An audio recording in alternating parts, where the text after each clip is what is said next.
Hi, my name is Stefan Esser with restorehealthusa.com. Welcome back to another video in our series titled Take Charge of Your Health. Today I want to talk briefly about topic number 2, which is get to know your diagnosis or dysfunction. Now this is an introductory video to a whole number of other videos which will go into detail on each different common diagnosis seen in America today. But what is key to you understanding the diagnosis you've received or dysfunction in your body? First, putting a name to it. Finding out what the heck is going on with you. Now that might be from reading that you've done, from research you've accomplished, from talking to friends, or from seeing a medical specialist who helps you in achieving a diagnosis. What I mean, for example, is if, you're out playing in the park and you rolled your ankle, you might say, well, it's fine, it's not that swollen, but I rolled my ankle.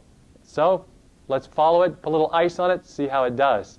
Versus, for example, let's say you've been to the physician, you had your blood sugar checked. And it shows your blood sugars are up, you get diagnosed with type 2 diabetes. So different ways that you can end up with a diagnosis. But key to any of this is first understanding what your body's all about. And that was point number 1.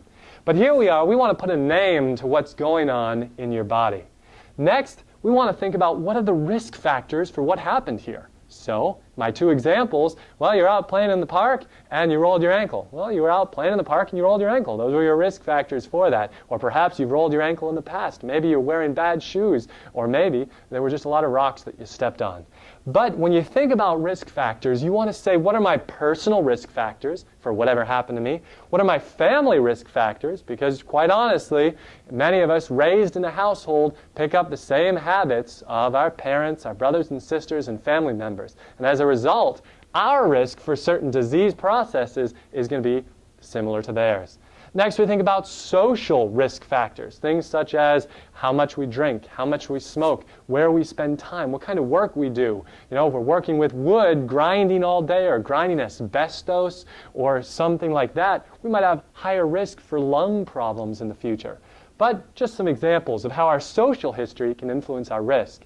Next, our functional history. Well, hey, if we're not staying active at all, our risk of high blood pressure goes up. Our risk of heart disease goes up. So our functional history can influence our diagnoses. And that finishes up letter B. Letter C, causes. What are direct causes? And there's some interrelationship between risk factors and causes here. But really, what are the causes of our disease process? Well, if somebody gets run over by a truck, then certainly that's the cause of them having a broken bone, right? There's the obvious cause. But say, for example, an older lady gets a break in her leg just standing up. She might have horrible osteoporosis. That might be secondary to personal choices that she makes, a family history of osteoporosis, the fact that she drank and smoked quite a bit and was not very active, all of which increased her risk of that osteoporotic fracture. Next, pathology. What's going wrong? That's what I say there. What's happening in the body? And that's so crucial for us as individuals to know.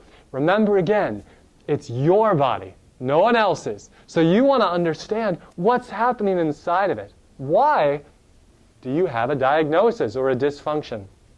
And finally, a to-do list. What to do? What do you do about this diagnosis?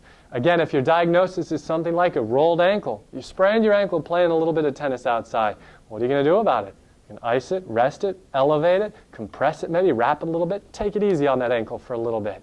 Versus if you had a heart attack, or if you have a new cancer, or if you have something of a more serious diagnosis, you want to know what it is you're going to do about it. So all of these videos are about enabling you to become a greater advocate for your own health, to become more educated, more motivated, and more empowered to be well. So take charge of your health. As part of that, swing by restorehealthusa.com for more health tips and continue to watch the rest of our series.